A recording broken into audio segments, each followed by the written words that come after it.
Muchísimas gracias por estar en sintonía de Zona Común. Esto es gracias a Creativa Studio, que se encuentra con nosotros. Están apareciendo los teléfonos de Creativa Studio. Acá estamos transmitiendo desde el Hotel Pensión Bonifaz. Hoy estamos hablando sobre el segundo mes de gobierno y las perspectivas que tendrá este gobierno con el politólogo y catedrático universitario, el licenciado René Morales, que nos está hablando de las cosas que nosotros como guatemaltecos deberíamos de cambiar. Y una de las cosas importantes es de que primero nosotros debemos de cambiar el sistema corrupto en el cual estamos viviendo, ¿no? Y eso creo que todos lo sabemos desde los niveles de divorcio, en los establecimientos públicos, el deporte, cómo se juega. Vimos al último ex campeón de la Liga Nacional que de repente tenían medicamentos que no están autorizados, y eso es parte de la corrupción, ¿no? Pareciera que es parte de nosotros. Pero volviendo al tema del gobierno, estamos viendo parece que fue hacer una separación entre la bancada oficial de FCN con el presidente Jimmy Morales, y que está tratando de intervenir Yafet Cabrera. ¿Cómo ves eso? ¿No es una debilidad para el gobierno, el gobierno oficial? Bueno, yo creo que al contrario se convierte en una fortaleza, porque hasta que no lo tiran a uno al agua, uno no empieza a bracear. Digamos, uno puede ver el agua y las olas, digamos, estar en un mar embravecido, pero hasta que no nos empujan y no nos caemos en ese mar, no empezamos a bracear y a patalear y a buscar, digamos, salir a flote. Yo creo que es una fortaleza el hecho de que se estén dando tantas luchas en el Congreso de la República, incluso de la misma bancada oficial con el presidente, porque es la única forma en la que ellos van a tener que empezar a tomar decisiones drásticas. Este gobierno necesita empezar a bracear. Ya basta de estar viendo el agua, ya basta de estar teniendo temores o miedos, y ahora les toca de verdad resolver los problemas. Y yo creo que es muy importante que estos juegos y estos procesos se estén dando en el Congreso. Y además de todo, déjame decirte que lo que hizo la bancada oficial era la única forma en la que ellos iban a poder tener al menos un mínimo de participación en el Congreso. Recuerden ustedes que el Congreso es el único órgano de representación que tenemos los guatemaltecos. Por eso, para ser diputado únicamente se necesita ser guatemalteco mayor de edad. Y mayor de edad. Porque es un órgano de representación. Más 3 millones que tendrías que pagar el partido y otras cosas que todos sabemos, ¿no? Eso sí, saber. Lo que yo digo es que si es un órgano de representación, el Congreso es una muestra de cómo es el país, digamos. Al Congreso llegan guatemaltecos como vos o como yo. Y cualquiera puede ser diputado, digamos, ¿verdad? En este juego de la democracia representativa, digamos, los diputados entonces juegan un papel muy importante, porque digamos ahí es donde se decide el presupuesto de la nación, por ejemplo. Y el FCN, sin tener mayoría o sin tener un buen número de diputados, no iba a poder tener decisiones nunca. Nunca iba a poder tener decisiones. En otros lugares se le llama parlamento, porque ese es el lugar en donde se discute, donde se habla. Ahora hemos visto poco de parlamentarios, digamos, ¿verdad? Sí, porque las bancadas... Casi solo iban bancadas mecánicas a levantar la mano, a como les habían dicho que tenían que votar. Ya no había aquella discusión, aquel diálogo entre diputados, decir, vamos a aprobar esta ley por esto o por este beneficio. No, ya... Punto número tal, ¿quién es a favor? ¿Quién es en contra? Levantar la mano, porque ahora pachan el botoncito, ¿no? Y aparece en la pantalla, ¿no? Pero ya no había aquel juego político, aquella discusión para lo que fue creado, digamos, el Congreso de la República.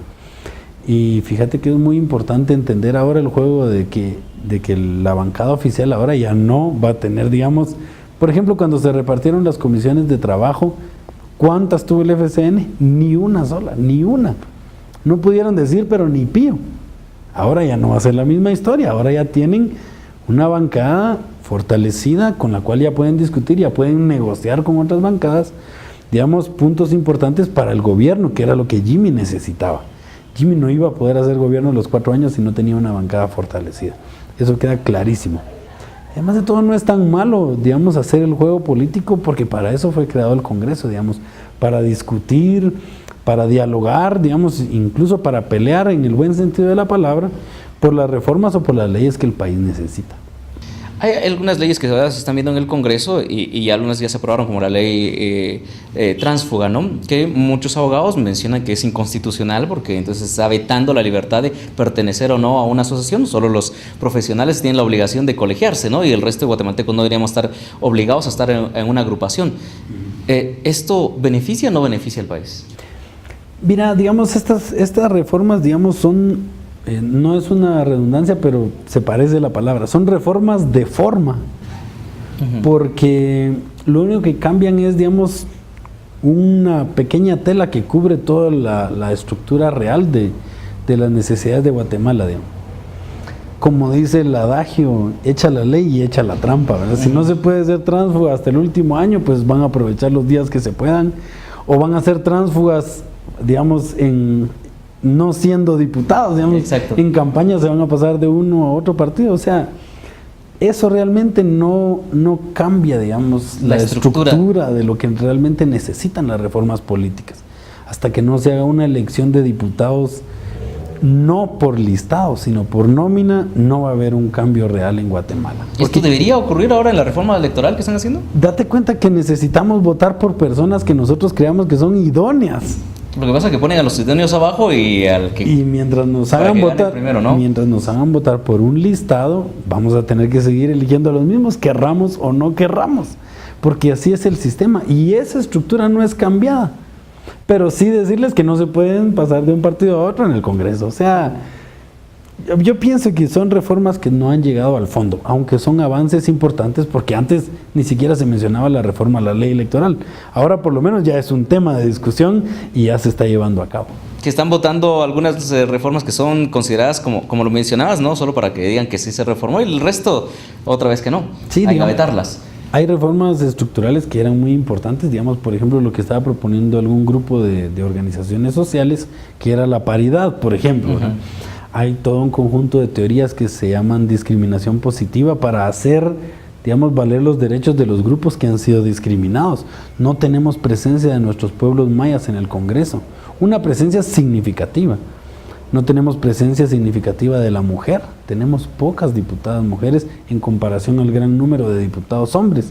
Entonces sí necesitamos hacer reformas que realmente cambien el pensar de nuestras leyes, porque hasta que no cambiemos a los legisladores en forma estructural, las leyes van a seguir siendo casi de la misma manera. ¿Y no sería mejor entonces cambiar a diputados por nominalmente que hacer una reforma por igualdad de género? Sí, considero que sí, sería un logro importante, digamos, pero como lo había mencionado algunos de los analistas políticos que hemos escuchado, los diputados nunca van a hacer un harakiri o un autosacrificio de decir reformemos la ley para no poder seguir participando, cuando ellos saben que tienen todo el poder por las manos para poder seguir en ese lugar. Bueno, tenemos que ir a un corte comercial, nos vamos con esa frase interesante del harakiri de cada uno de los diputados y ojalá pudieran hacerlo, ¿no? Vamos a un corte comercial acá en Zona Común.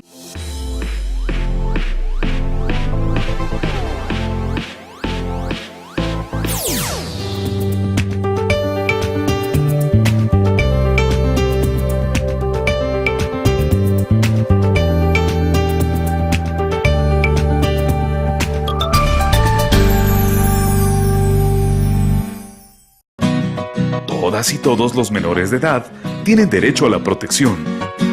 Hoy quiero pedirles a madres y padres de familia, maestros y autoridades que deben velar porque en todo lugar donde se dé atención a los niños, niñas y adolescentes, ellos se sientan seguros y protegidos de todo tipo de maltrato y abuso.